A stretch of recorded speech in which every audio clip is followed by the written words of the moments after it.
Our club has always been a forum for public figures, thought leaders, and decision makers to share their ideas.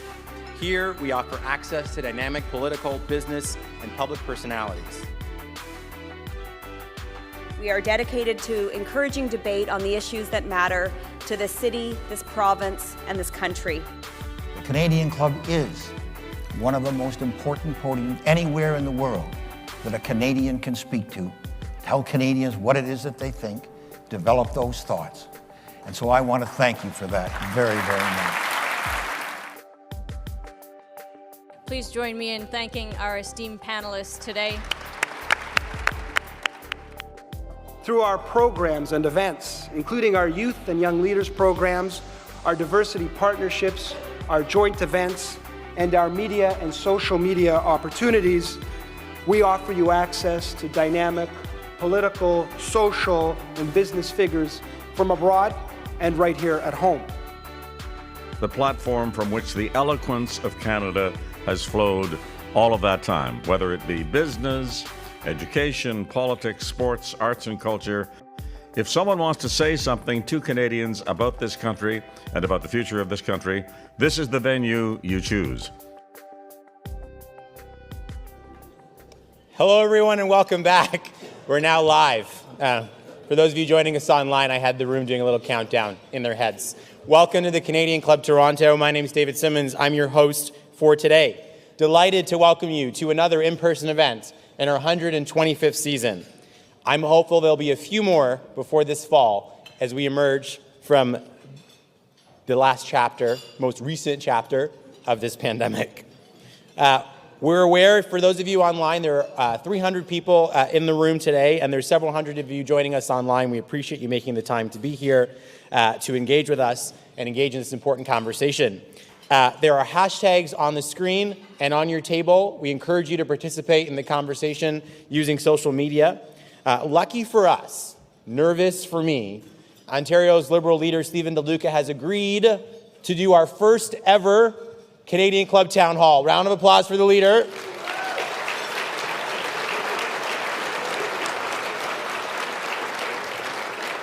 Which means I will not be on stage with the leader. I'll be in the audience with you, asking questions. If you're in the room, you can put your hand up. I can come to you. We can have a little dialogue. This is not your PhD dissertation. You can ask a question in 7 words or less, and I will moderate that discussion with the leader. I can hear Mother Rue in my head telling me not to mess it up. That was an applause line. This team, I tell you. If you're joining us remotely, you can click Submit a Question on your screen. Your question will be submitted to our staff at the club, and they will feed questions to me to engage with the leader during the conversation. At this time, I want to acknowledge today's event sponsors, Bruce Power and CAA Insurance. We appreciate your generous support.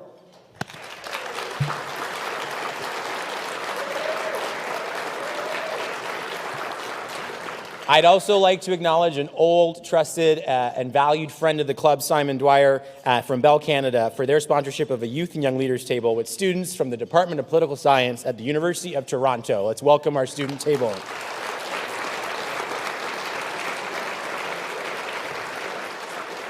And when I said old, Simon, I meant like you've been a friend a long time, not that you're old.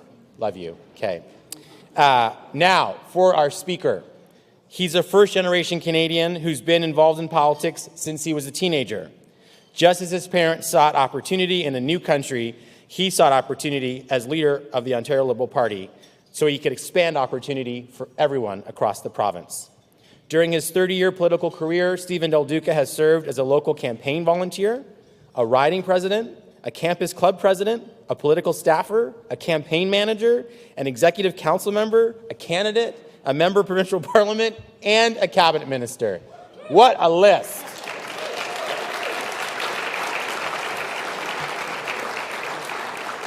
First elected to the Ontario Legislature in September 2012, he served as Minister of Transportation and Minister of Economic Development and Growth.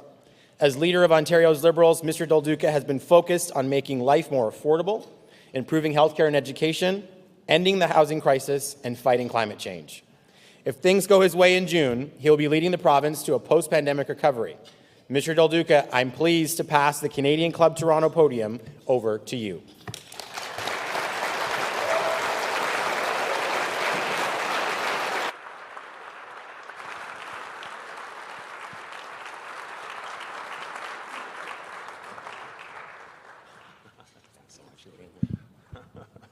As you see, David didn't really say he was going to pass the podium in a literal sense. The podium is being taken away. So good afternoon. I am so absolutely delighted to be here with each and every one of you. I want to begin by thanking David for his very kind introduction. And I want to thank, through him, the entire Canadian Club team for organizing today's event and for giving me this chance to share some of my thoughts with all of you. How about a big round of applause for David and the Canadian Club?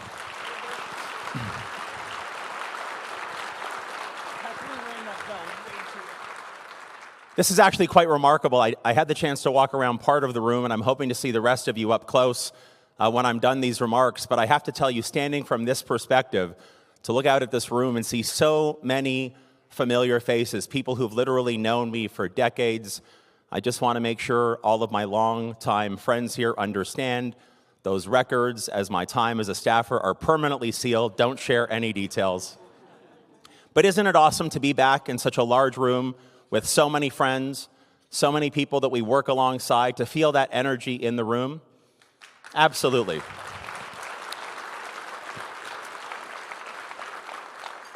You know, I won the leadership of our party on Saturday, March 7th, 2020, which means I had about 3 or 4 days of conventional leading of a party before the very first really horrifying news about that first lockdown struck.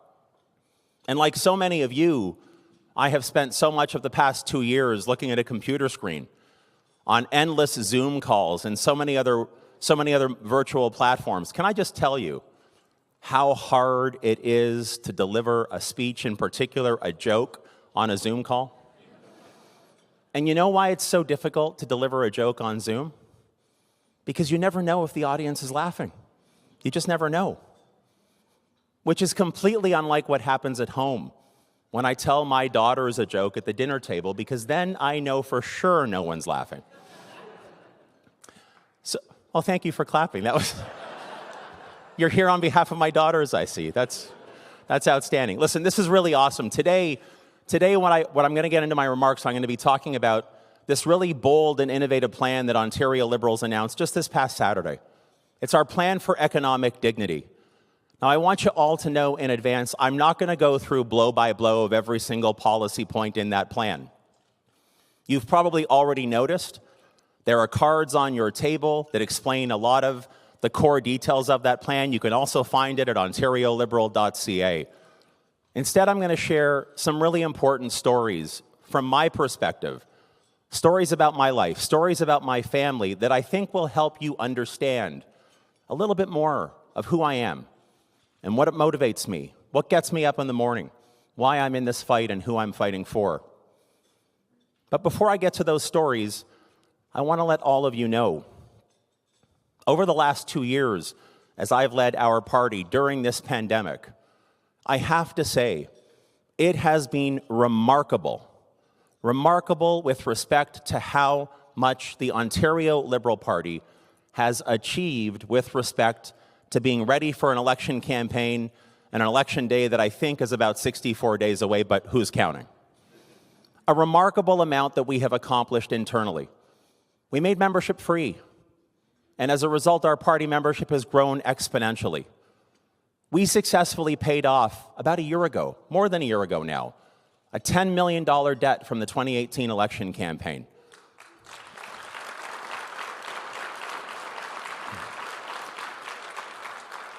We started the most open and accessible platform development process in our party's history.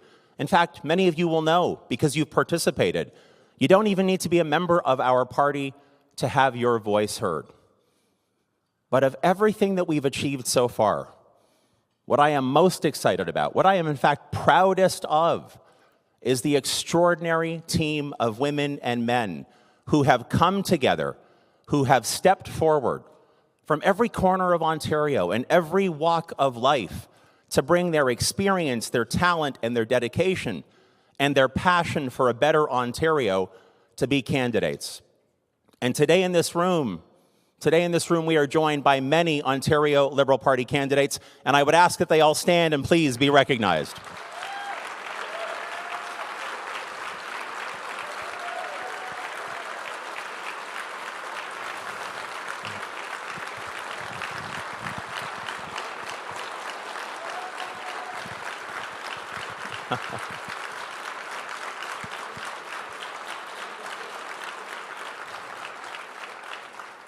Such an outstanding team. I'm so proud of this team.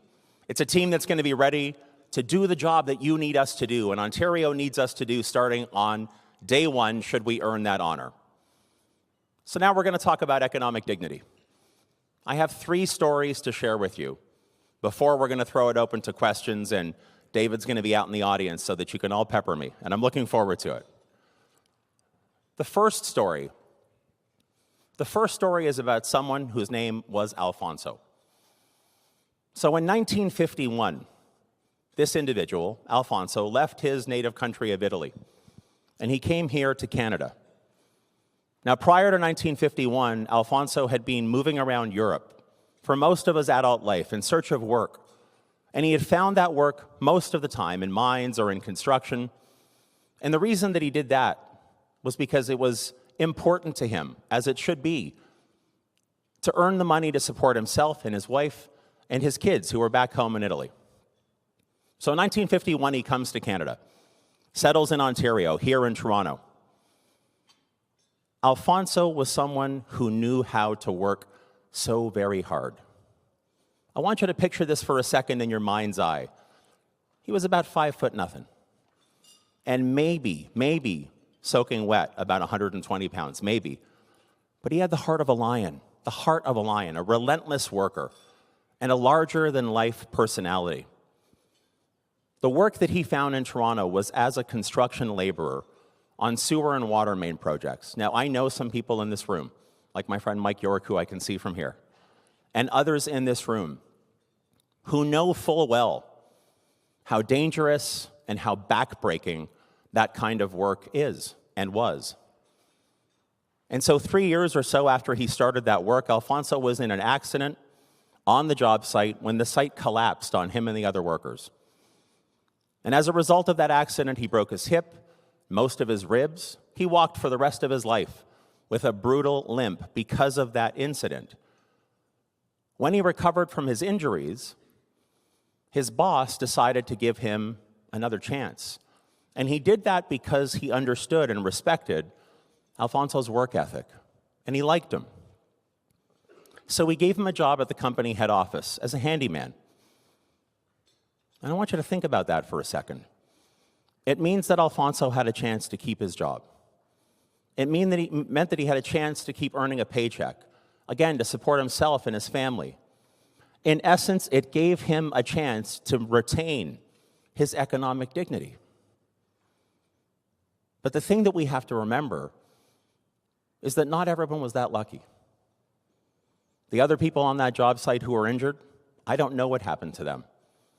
So many Ontarians, both in that era and even today, who are far too often left exposed without the support and the protections that they need. And I believe with everything that I have that economic dignity is far too important to ever to be left to luck. We can do better in this province. Now, for those who haven't guessed it, Alfonso was my dad's dad, my grandfather. I know it's really hard for you to picture that I said he was about 5'0" and 120 pounds soaking wet. But I assure you, if I had the photographs, you would see that we share a hairline. So there is proof. But he was my dad's dad.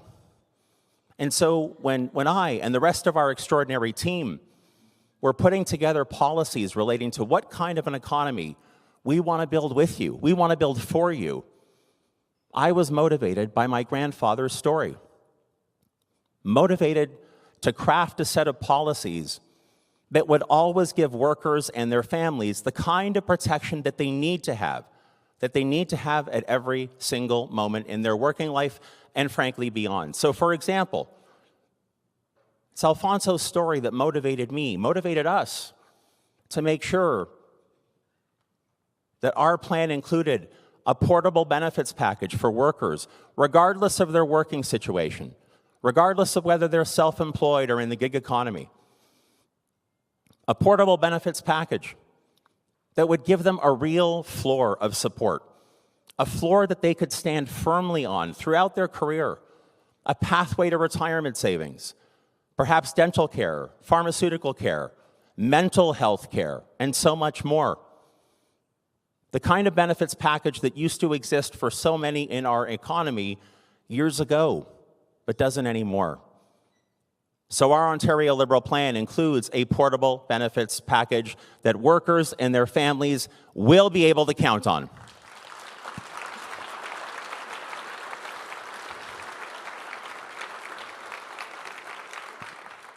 It includes, of course, our plan for the minimum wage.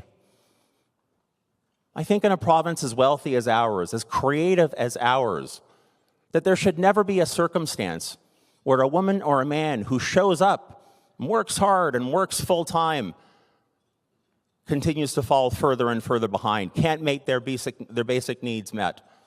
That makes no sense to me. We can do better here in Ontario. An Ontario Liberal government will raise the minimum wage to $16 an hour, but here's the part that I really love. Once we've done that, we will work urgently with all of our partners, including many of you in this room today and people across Ontario, to establish for the first time ever a dynamic living wage for the people of this province, because that's what we need in Ontario.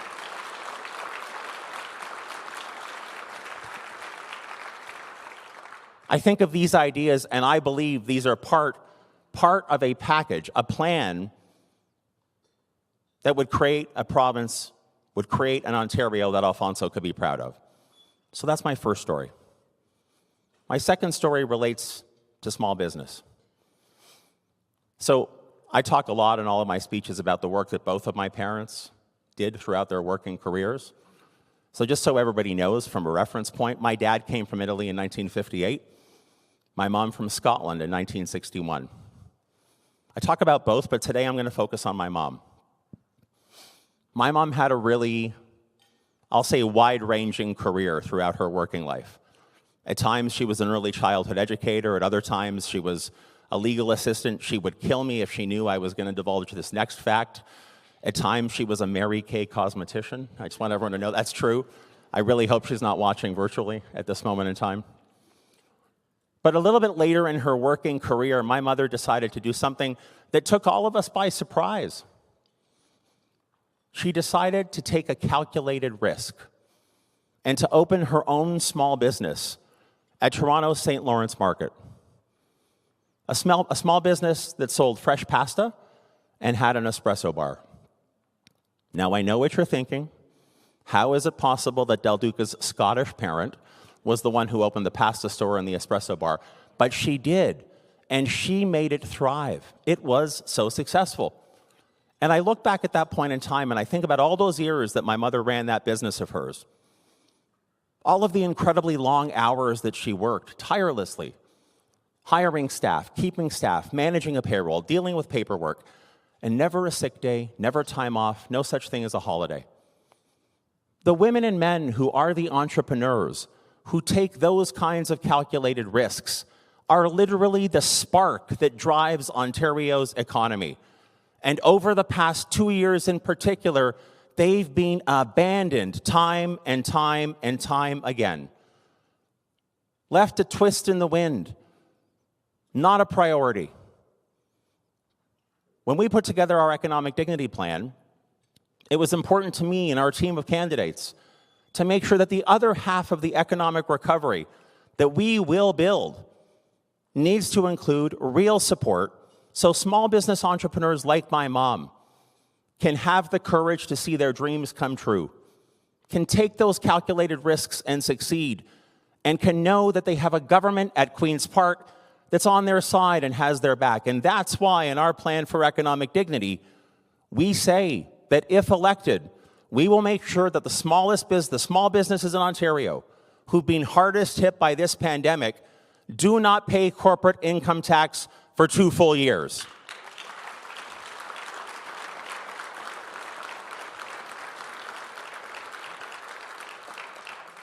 And because it's so important to me and to us to make sure that more people across Ontario, like my mom, who have the desire to take that risk, are supported, are encouraged to do so they can succeed, so they can hire more people, so they can fuel our economy, We're going to scrap the incorporation fee for all business startups in this province to encourage more entrepreneurial flair, because that's what we need for a sustained and successful recovery in Ontario.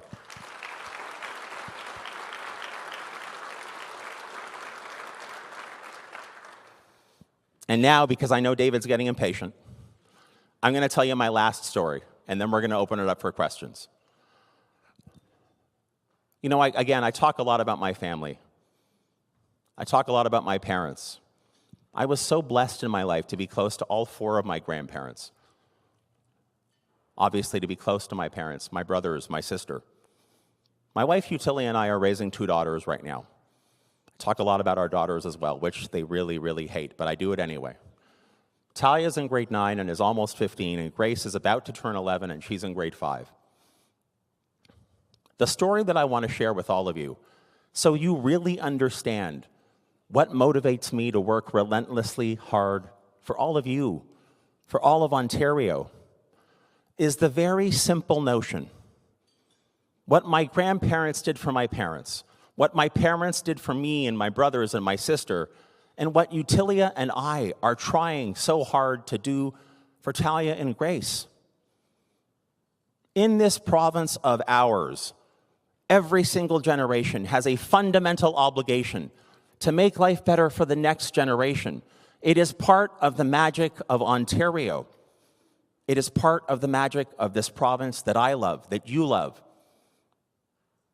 It is not guaranteed. It is never guaranteed. Governments, partners of government, everyday Ontarians, all 15 million of us, need to make deliberate, thoughtful, responsible decisions to make sure that the next generation does better, is set up for success, that opportunity is expanded. We honor the legacy of our grandparents and our parents, those who came before us, by making sure that Talia and Grace and all of Ontario's kids can go as far in life as their talent and effort will take them. This is what motivates me. This is what motivates the Ontario Liberal team. This is what we are focused on exclusively. To build a province that works as hard as you work. To build a province that cares as much as you care, and to do it together. Thank you very much for having me here today.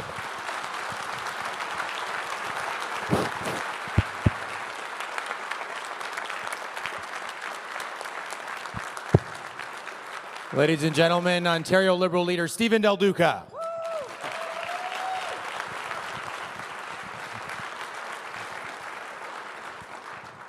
I have often joked that I want to be Oprah Winfrey when I grow up. This is the most Oprah I've ever felt. Are we ready for questions?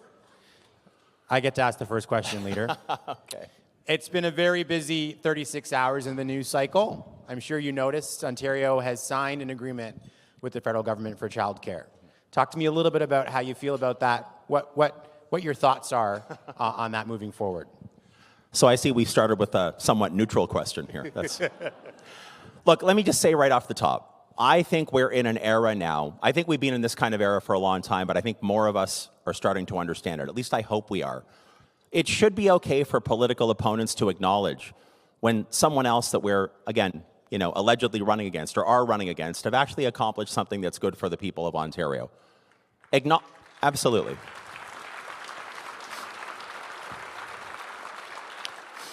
Acknowledging progress doesn't diminish me, even if it's delivered by another politician. It strengthens all of us.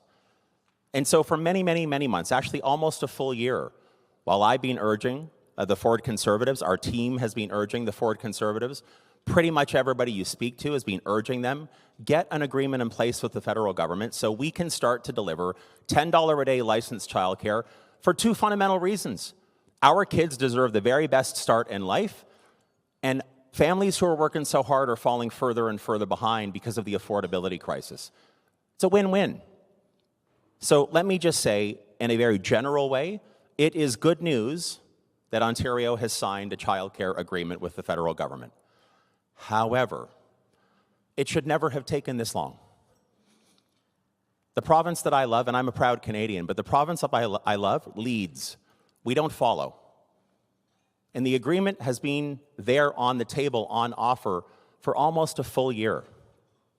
The fact that we were dead last, I believe, was an embarrassment, is an embarrassment. I think also there are some things that are included in the Ontario Liberal Plan for childcare, we call it Care for Every Child, that are missing from this particular agreement. Number one, we've made a commitment that within 100 days of taking office, we will deliver $10 a day before and after school care, which is also really, really important for hardworking families.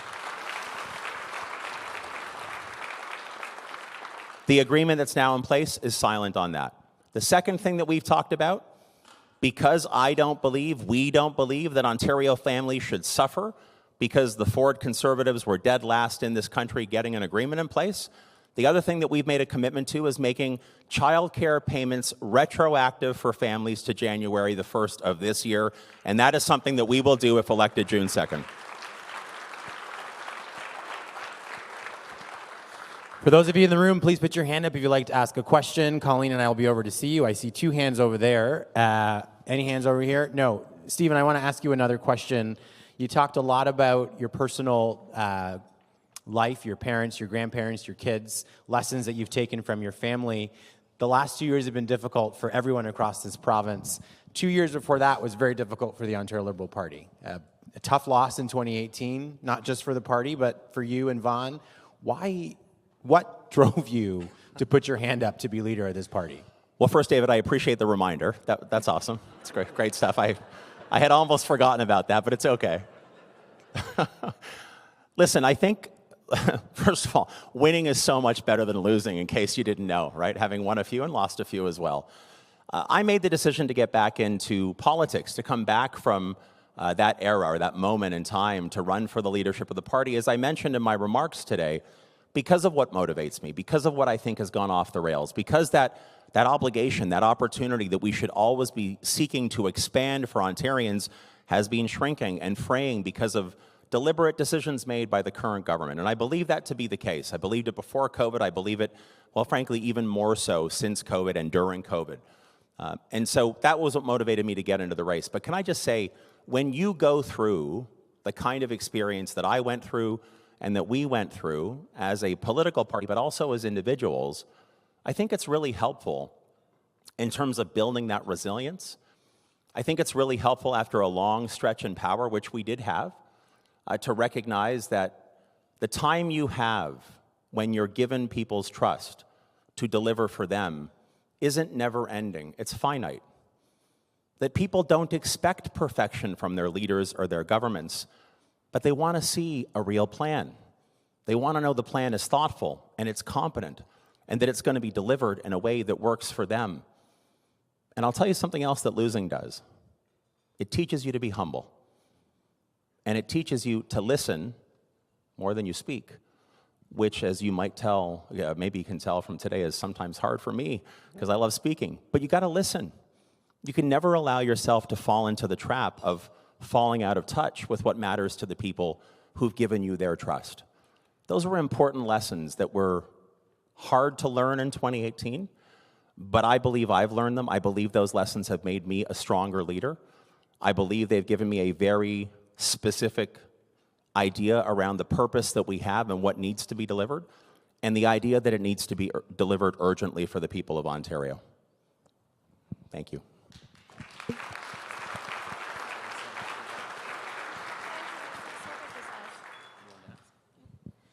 Hi, thank you so much. So as a student, I'm attuned to the feeling of losing. New graduates often have a very difficult time of finding a job on the market.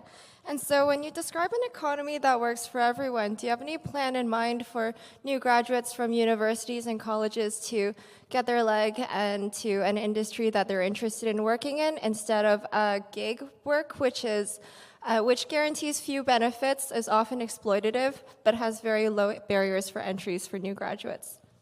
Well, thanks very much for that question. And again, to you and the other U of T students who are here, thank you so much for joining us for today's luncheon.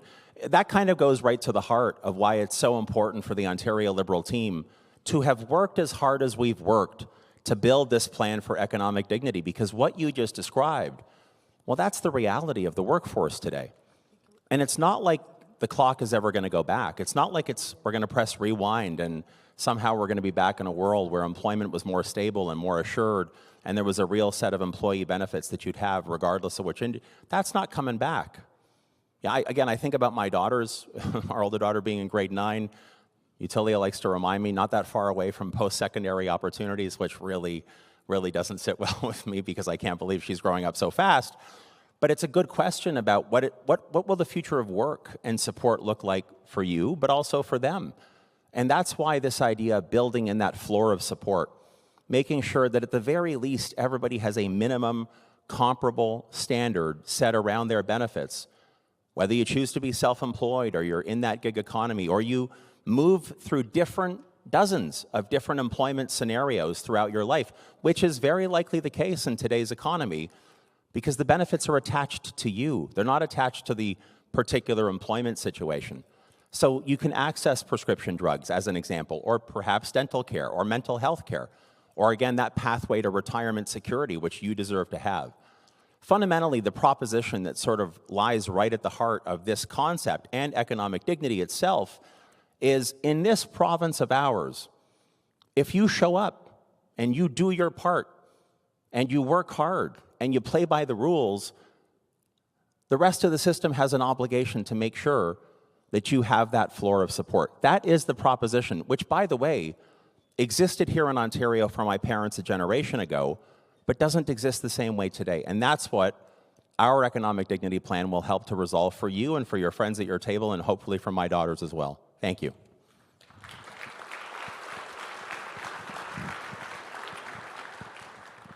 Stephen, your mom was an ECE, and I applaud the fact of your comments that we needed them earlier and a lot. If you do the math, from what we've seen, there's going to be a need in Ontario for 86,000 early childhood educators. Our community college system trains them exclusively and doesn't have the capacity to deliver them more. As a career college, my college, Trios, I've trained over 6,000 PSWs. We're ready and able, ourselves and many other schools, to do it. And it's the only province in Canada where you can't get an ECE at a career college. What could you do to level the playing field so that we can solve the human resource crisis that's upon us? Well, it's a great question, Frank. Thank you for that. And let me just say, we're still working on our platform. And so I get in trouble if I start to release planks to the platform prematurely. And, leadership has its limitations, I suppose. But that's okay. We are working on a plan specifically around both post-secondary and also what's been taking place in our healthcare system, as you pointed out, the very severe challenge that we have around the human resources issues, whether it's nurses or it's personal support workers or, as you pointed out, early childhood educators. So in the next number of weeks, we are going to have more to say specifically about how our plan will help fill the gaps that exist today, the gaps that we anticipate will continue to exist because so many people have been driven out of professions that we need because of what's taken place over the past couple of years with the burnout and how tired they are, and the fact that we have legislation in place like Bill 124 that needs to be repealed so we can encourage more people to become nurses and to be out there on the front lines. I will also point out, in that child care plan that I talked about that Ontario Liberals released last May, we also included a provision because we know that in order to deliver $10 a day licensed child care across Ontario, and by the way, in our plan, the timeline is by the end of 2024, not by 2026. It's an ambitious timeline, but we believe it needs to be delivered urgently. We also said that we would make tuition for early childhood educators free, and that we would set up a compensation structure or a pay and benefit structure for ECEs in the licensed childcare system that would match the compensation that they would receive working in full-day kindergarten to help retain. So this is just my way of explaining. We have some very thoughtful ideas about how to get there, and in the next number of weeks, I promise before June 2nd, you'll see those details. Thanks, Frank.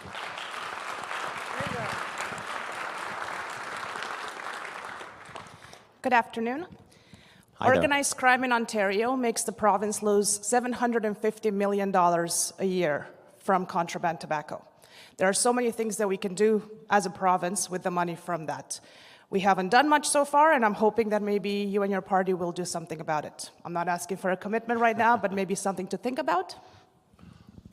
Listen, it's an issue that I know, having spent some time serving actually at one point as the parliamentary assistant to Minister of Finance Charles Sousa, who's here in the audience, and Dwight Duncan, who's also here in the audience. I know this is an issue that's come up repeatedly through the years, and of course, like any other important issue, it is something that an Ontario Liberal government would be taking a serious look at. But thank you for raising it here today. Appreciate it. Hello. The current state for independent living with people with disabilities is quite a mess here in Ontario. The wait times for a bachelor apartment are 7 years. Wait times for a one-bedroom is 12 years. The current provincial government has decided to put $6.4 billion into long-term care homes. Taxpayers, it costs taxpayers $210 a day for one individual in a long-term care home. In supportive housing, it costs anywhere between $130 to $180 a day. Outreach services cost $90 a day. So the numbers don't add up. And I'm hoping that you will take a look at affordable housing for people with disabilities. You'll take a look at the PSW wage and make it the same across the board. PSWs in independent living get paid at a lower rate than PSWs in the hospital and long-term care home. And it doesn't make sense because the money's coming from the same spot. It also doesn't allow PSWs to come into independent living because they're going to go for more money. And that's common sense. And the next one is, persons with disabilities that are on ODSP right now, currently in Toronto, live anywhere between $12,000 and $14,000 below the poverty line. Yep. I'm wondering if we can look at the numbers and at least bring them up to the poverty line. Absolutely. Please, a round of applause. Well, I'm really glad that you raised all of those issues, and I know that we had a chance to speak before my remarks, and I'm glad that you did share directly with me the suggestions that you have. I will tell you, we are considering everything that you're talking about, but there is something kind of embedded in what you were discussing that I really believe government needs to find a better way to deal with. You pointed out that the amount that it takes, for example, for someone to live in long-term care or be in a hospital versus being at home, having proper community supports, as one example, that there's really no comparison. It's far less expensive to do it, I will say, the right way. One of the biggest challenges that we have inside of government is that the way that we deal with our budgeting process, from my perspective, is not dynamic enough or nimble enough. I see Gabe back there laughing. It's not dynamic enough or nimble enough to take into account on a quick basis, on a rapid basis, exactly what you're talking about, as opposed to building in envelopes of funding that are somewhat rigid. And so there's something there that we need to unpack as it relates to the topic you're talking about, and just generally speaking, how governments deal with budgeting. And I have to believe, again, with the creativity and the innovative spirit we have in Ontario, that there is a way to do it so we can truly assess not only better policy that gives individual Ontarians better outcomes, but that we actually deal with our budgeting in a way that's more humane, that is more nimble, and actually gets us to where we need to be. So thank you very much for raising those issues today, and we are looking at all of them. Thank you. Stephen, we're going to take more questions from the audience, okay. But I also wanted to ask a question because I'm selfish. Owning it in the moment, that was an applause line. These jokes are not landing today. There's a new brand for the Liberal Party of Ontario, I've noticed, on the social, the medias. There's also a new leader. Talk to me a little bit about why you chose to do that now, what does it represent, and what should Ontario expect moving forward from the party? Well, for those who haven't seen the new brand, it is on all the really incredible economic dignity cards you have on your table. I love the new brand. As was mentioned in the introduction today, I joined the party when I was 14 going on 15. I've been in the party, active in the party for 34 consecutive years. I know through multiple eras or regularly, we go through refreshes, but I think when you look at the incredible team of new talent that has come forward to run, when you look at the new ideas that are motivating us, and you think about where we want to go, I think it all fits together so well. And I will also say, I love the circle. I love the circle because the circle makes me think of Ontario, how we are all in this together, something that we sometimes lose sight of, or at least certain governments do. But Ontario Liberals won't. We are going to collaborate, we are going to work hard, we are going to deliver, and we're going to do it together. Thank you.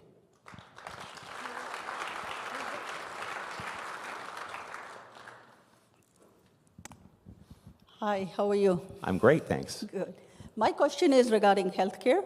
Coming back to shortage of doctors we are having here. You know, wait time in ER is like few hours, not even couple of hours, which is really bad. I have experienced twice like that. You know, we had to wait in ER for, I cannot even imagine, like 10 hours. And that also for something very seriously problem with a child with brain. Okay. So what are you, any plans for coming down to like how we can do something about bringing international graduates into the mainstream, or doing something about shortage of doctors, how we can decrease it, or how we can meet? Yeah, so great question. I know this is something that individual Ontarians face on a regular basis. And I would say that there are a series of plans that we are putting together that will be in our platform that will talk specifically about how we can make the healthcare system, make sure that it remains public, that it remains universal, and that it provides you and your loved ones with the care that you need in a timely manner. But you did touch upon one idea that we've talked an awful lot about during this pandemic, the notion that we have internationally educated and trained talent across multiple sectors, including in healthcare, here in this province. We invite the world to come to Canada. We invite the world to come to Ontario. We often talk a really good game, as we should, about how we want people to come here, and then we leave that talent sitting on the sidelines. Now, especially during a pandemic, a public health crisis like the last couple of years that we've experienced, it's appalling to me that we've let that happen. And I'm not attacking any one level of government or any one political party. It is a problem that's built up over time. We need to break through that. We need to put in place specific measures with real teeth that cut through that process in a collaborative way so we don't squander the talent that we have in this province. And that is something that Ontario Liberals are committed to doing. Thank you. Stephen, we have a question from the virtual audience. Ontario businesses want more trade with other provinces outside of Ontario. Businesses outside of Ontario want more trade with businesses inside Ontario. If elected, what would the Liberal government do to create the conditions for freer trade with other provinces? Well, so this is something that we've talked about through our platform development process. I know that a number of our candidates who are working on the economic pieces of our platform are kind of sinking their teeth into, but this is an issue that, well, frankly, it's been around for quite some time. It's plagued Ontario, it's plagued parts of Canada for quite a bit of time. You know, I don't know for sure exactly how we're going to unlock the potential that exists there, but I do know for sure that we need to make a dedicated effort as a leader, as the largest province in this country, to make sure that we are untangling some of the challenges that exist there, because it's good for our economy, both locally and across the country, if we can get it done in the right way, and it is something we're aware of and something we're working on. Thank you. Sure I do, yeah. Thank you. Steve, thanks for the shout out, by the way, earlier, and cool story about your mom, really. What I'd like to do, speak about community benefits. So I want to set this up.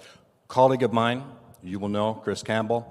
He's the Equity and Diversity Representative for the Carpenters in Ontario, and I like the card here that reflects Chris's work in our organization. He's also the chair of Toronto Community Benefits Network. Happens to be out west currently. He says hello. And he's touring with the Carpenters in BC on major infrastructure projects, and the Carpenters have done some great work with Indigenous youth. So in terms of community benefits, how do you see that, and what can you speak to that in terms of bringing that in alignment with economic dignity on major projects in Ontario? Well, thanks very much, Mike. It's a great question. And I can still remember when I served as transportation minister, being at the announcement relating to the Eglinton Crosstown, single biggest transit project in Canadian history, where we announced the rollout of the community benefits program here in Ontario. There were many members of our caucus, many cabinet ministers there. And you think about that, from what I recall from my briefings at transportation, I think that the Crosstown is a $5.6 billion transit project, $5.6 billion. And imagine a world in which the model that we used to use in Ontario was that you would go into a community or a series of neighborhoods, and you, whether in Toronto or anywhere else in this province, and you would invest literally hundreds of millions or billions of dollars. And when the project was done, yes, you'd have the transit service, or you'd have the hospital, you'd have the courthouse, but you wouldn't necessarily leave a lasting legacy in terms of local economic activity or support or benefits for the community. So we started to turn that ship around with the Crosstown. Both Metrolinx and Infrastructure Ontario were instructed, they were directed to actually build community benefits into their procurement. Over the last number of months, we've seen some of the stories about how the current government has been moving away from those commitments. I think that's a bad, bad mistake. I think community benefits should be essential, an essential part of all provincial procurements. I think there's a way to strengthen them so that when we are done with a particular project, whether it's a highway in Northern Ontario and how it impacts Indigenous communities, or it's the Eglinton Crosstown and how it impacts racialized, vulnerable communities, or frankly, even small businesses in the affected area, we need to find a way to leave that legacy behind, and an Ontario Liberal government will do just that.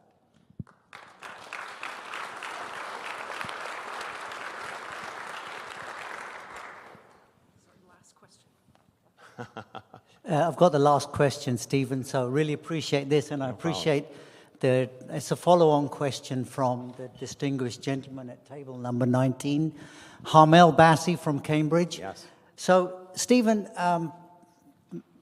public sector projects, be it hospitals, roads, bridges, long-term care facilities, nuclear power plants, or, transportation, what will differentiate your government, the Liberal government, from the others in this sector?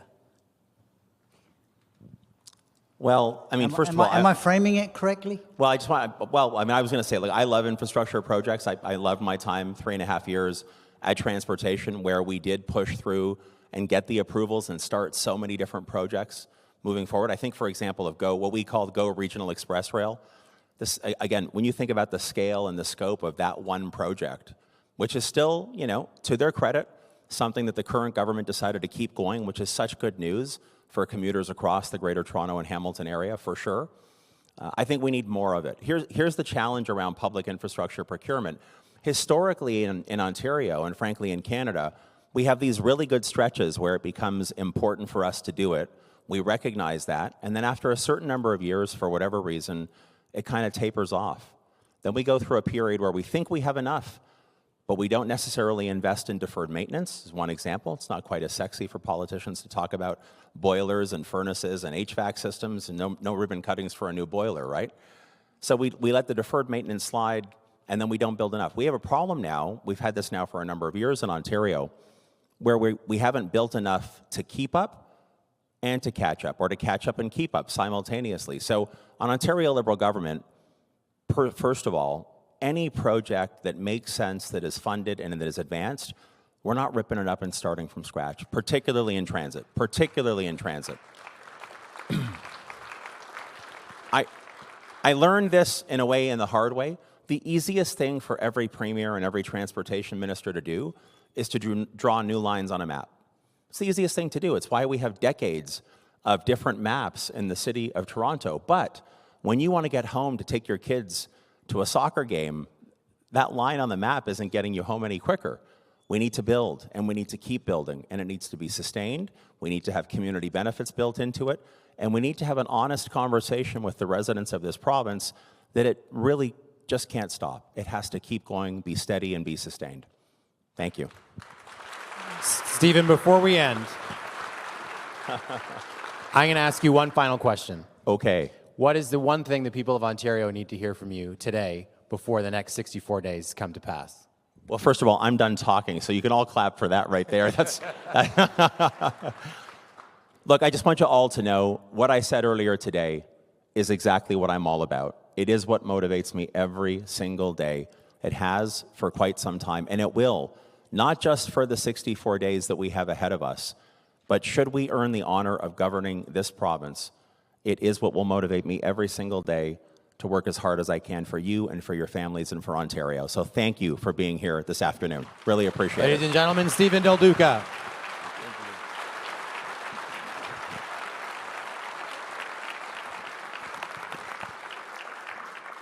Ontario's Liberal leader, Steven Del Duca. One more time, round of applause for him.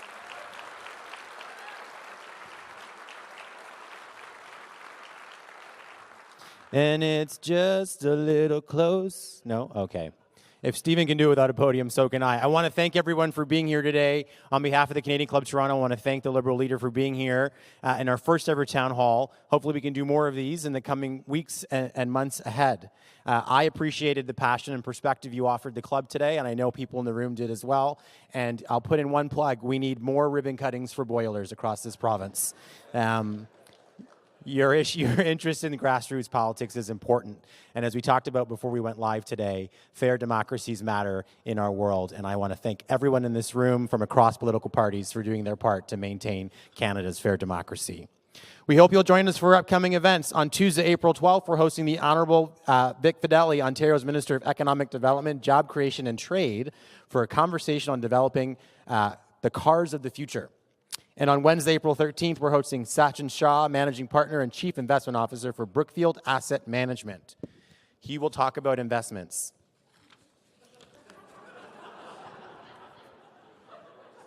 I got one. Okay, before we close, I want to extend a big thank you to our sponsors, Bruce Power and CAA.